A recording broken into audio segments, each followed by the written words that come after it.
So one of the highlights of being here at the Intermot show and working on the knock stand all week is getting to check out some absolutely beautiful bikes, and we'd be remiss if we did not mention these, the new Ducati scramblers.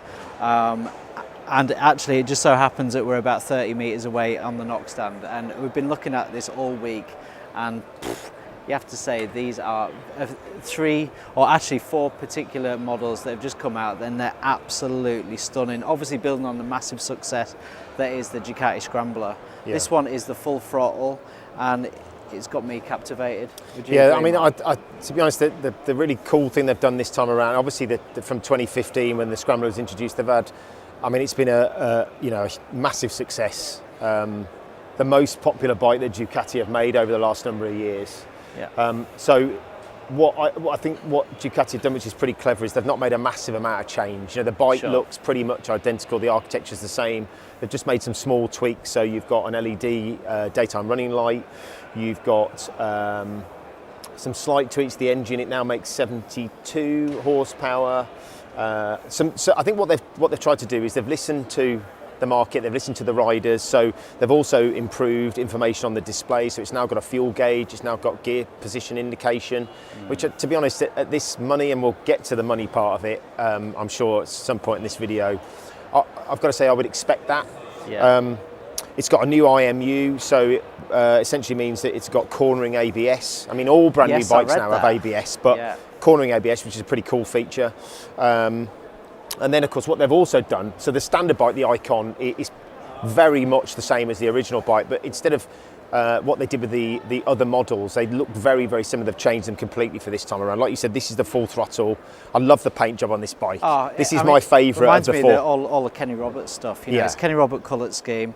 It looks absolutely unbelievable. I actually listened to the original sort of like Ducati marketing guy talking about the Scrambler and what it was about and stuff, and he's like, look, the Scrambler's about this. It's got 2 wheels, it's got a nice motor on it, it's about just getting out there and riding, and I think what they're doing with these is just really building on the success of that, and obviously the aesthetically pleasing thing that the Scrambler does. And they're just adding to that, because I mean, I come into this show and I look at this bike and I think, oh my gosh, I really, really would love this bike. I mean, it's no wonder it's been a hugely successful bike. It's not only a great looking bike, but I think, it's widely reported as being a really, really easy bike to ride. Well, first time riders, guys coming back to the motorcycles, it ticks a huge number of boxes, and it's got a very, very wide appeal, hasn't it? And particularly with this new styling campaign, it is a gorgeous looking motorcycle. Yeah, nice power. Power. Sensible power, decent torque, decent power. It's not going to, rip your hair off, but it, you can get it down the road and hustle it. It's good fun.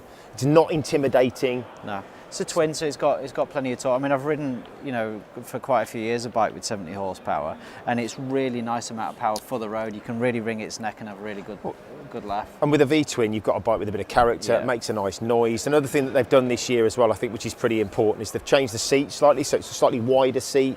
It's also got it's got a thicker foam, so you get a bit more comfort out of it. A couple of other small changes as well. The suspension is very slightly softened.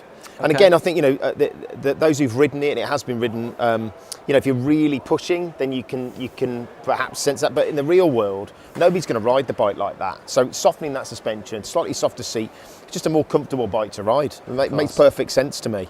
Absolutely. Well, it seems kind of like crazy that we've been actually doing most of the talking around this bike, because this is actually the one that I think Cafe Racer. Yeah, for me is the most stunning, which is the Cafe Racer. So obviously it's built, on the same basis. Everything's pretty much the same, but they've changed it. So they put the clip-on bars, they've put the hard seat new reseat cowl, exactly. Completely, different paint job, different numbers, tyres obviously as well. Yeah, I mean, as a styling exercise, they've done a fantastic job. Drop bars, and another significant difference with this is the spoke wheels, which are gorgeous. Yes, I've got to say, they are super pretty. Truly so you've got, you start with Icon, and we haven't talked about prices. I guess I'll cover that now. So I think that's the one area where I'm a little bit slightly hesitant about what they've done, but they've made the decision to increase pricing on the standard bike to 8,150, and then there's another quite a big jump for these more kind of trick finished bikes. The full throttle goes at 9,1. 9,1. Deep breath. 9.7. 9.7. And, See, at that and just price, when you thought it couldn't get more Yeah, yeah. expensive, the Desert Sled is 9.8. Wow. I mean, you know, this cafe race has got some competition at that kind of money. You know, you're not wrong. I think predominantly for me is the Z900 RS Kawasaki. I mean, that is a stiff competition for this. Well, this I think bike. is it their cafe racer? I can't. You know the bike that we saw at the NEC last year with the sort of green and the front cowling. I mean, they're a £10,000 bike. You know, 10,000. You've got. You can get it in the candy tone orange at like 10.3. You've got a bigger bike. You've got more power. It's with the best in the world. It's a phenomenal bike. I mean, obviously we rode it, yeah, and it's a stunning bike. You're getting perilously close to that point, aren't you? You are. I mean, I think if I was, in terms of performance, this is not going to touch that, obviously.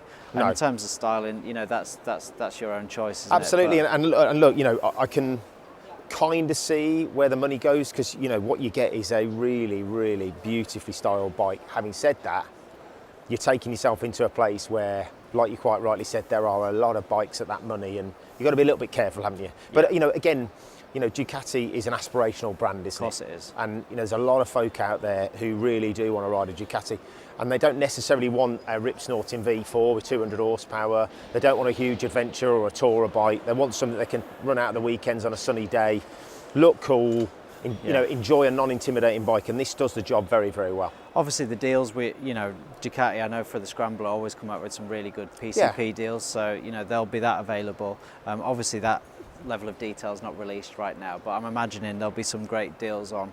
And do you know what?